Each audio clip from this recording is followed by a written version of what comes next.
hodan markale ku soo dhawow North America xagee ka timid sidees lagu soo dhaweeyay markale meesha aad deganay wallahi waan dhawahay waxaan horta salaan gaarsiinaya website-kiina dhamaan shaqaalaha sinaaninta umada Soomaaliyeed meel bay ku noolyihiin waxaan ka imid magaalada Hargeysa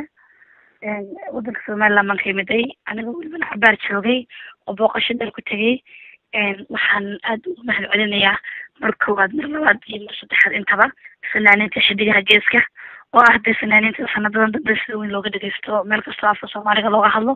ama umada Soomaaliga badan yihiin oo gudoomiyahooda yahay Xasan Dhuxulaab Saalax gudoomiye ku-xigeenkooda yahay Axmed Weli Ibrahim Furle Khadra Cabdi Silimo Mursal Muuse Cumar عبد الحنان حاشي عبد الله كمان أحمد بقال عرب محمد بيكي نمعان الله يوروب كينيو دمان يعني ما هذا الكمبيوترين كان المامبا وحنا ما انتظرت لي هاي أدبا ما هالسنتين أنتظر ما انتهوذي يدقي سنة مركز الحكيين هالبولة هاي قولا مرنا كمار من المرة البرا حاشا الصندوقنا أدبا ما هالسنين سدوين أدكوين يوصدوين مقالة هركيسة الحلي بانكو كما مقنا حلي بانك دمي بوغل كا حلي بان عقيا ريسا كانت بان السلامية intii fanaaniinta halkan ugu soo dhaweysay oo aan loo kala hadin oo ugu horeeyo walaalkii oo markii ku ahaa magaalada Cabdiha Booska oo maanta dadkii boorkii ugu soo dhaweeyay kamid ah saganaad baan salaamaya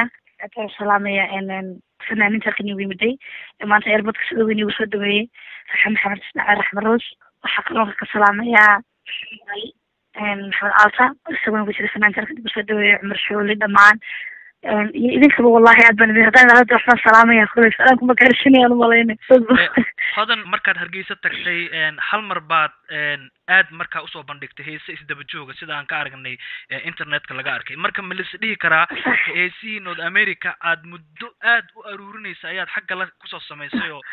xagga ka quality fiican meesha aad joogto xagga fanka marka la yiraahdo horta fanka de halkan iyo fanka maanta Soomaaliya meel kasta Soomaalida Soomaaliyeed yani wadankii ah Somaliland iyo Soomaaliya iyo fanka halkan yar kamid maaha wax horta heesaha halkan ku diyaariyay ma aanay ahayn heesaha aan soo saaray maqal iyo muuqaalba waxaa ka dambeeyay ama yani dadaalkooda lahaa xidigaha geeska oo markasta yani igu garab taagnaa hawl karti yani hawl wanaagsan positionkii taagnaa afartan ka saacada adood Axmed Weli Ibrahim Furle marniga seexan hadday noqoto abwaanintii sida Xasan Dhuxulaab Saalax Sadiiq haddii ay noqoto qiiq dhamaan fanaaniintii abwaanadii madaxweynayaashii sida diikii oo kale Cabdihani oo kale iyo dhamaan fanaaniintii oo walaal markasta hawsha la garab taagnaa oo dhiirigeliyay oo markasta ay haweenad wax soo saarta wax wax qabata yani markasta hawl aad aragtid dhamaystiran oo aad waxna u raadinaynin iyo marka halka joogtid positionkii oo Canada jooga ama positionkii oo jooga wadanka aad muus ugu dirsanaysid ama kii halkan jooga aad waqti u haynin oo isna ama waqtiga aad haysid isna uu ku haynin waqtigaas shaqeynaya laga yaabaa marka waqti fanka halkan iyo fankaas kamid maaha fanka halkan Soomaaliya waxa dareemaysa ama Soomaaliland waxa dareemaysa in dadkaaga iyo umadaada dhex joogtid walaalo fanka halkan waa nagu taagan yahay Britol maxaa shaqo ku taala talo halkan ka dhacasa Britol marka isku shaqo maaha fanka wallahi wax walba dadaan halka ka soo muujin waxa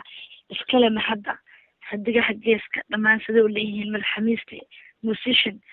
abwaan hayso oran TV-ga sida Idris oo kale walaal markasta muuqaalkii laga garab taagnaa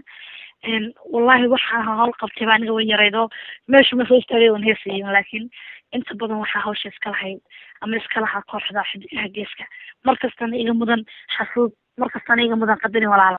inkastoo aad xabeebsan tahay oo xogaa aan markaa hadalka ugu sii badinayno halka su'aal ugu dambaysa waxay tahay wariyaasha kale ee ku sugan meelo ka baxsan Somaliland ama Hargeysa ka baxsan ayaa waxay dhawaan qaarkood ku soo daabaceen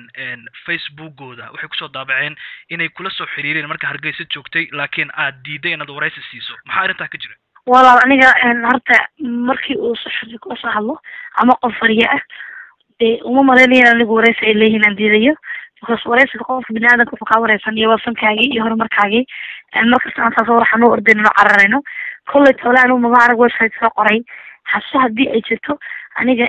wariye ila soo xiriiray oo aan waraysi diiday haba yaraatee ma jirto wariyayaashii aniga ila soo hadlaan si sharaf iyo qadarin oo sii waraysiga markastana waxaan leeyahay inta aan iminka waraysan ama inta hawada maqlaysa marka soo diyaar waxaan waxay si kasta ila soo hadla ama wariye kasta ila soo hadla inaan waraysiga sida ay tashkiiliyaan siiyo waa tahay hodan cabdiraxmaan aad baan kaaga mahadcelinaynaa waqtigaaga ee mar kale kusoo dhawownad America. walaal aad iyo aad baad mahadsan tahay dhammaan waxaan salaamaya adiga iyo intii wejigayga ama muuqayga ama maqalkayga inta taqaano ummadda Soomaaliyeed meel bay ku nool yihiin labadeeda waalid oo magaalada Boorama ku nool hooyada min Cabdilaahi Xasiya baa Cabdiraxmaan iyo walaalahay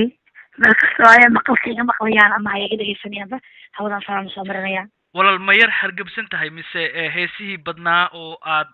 soo qaadayba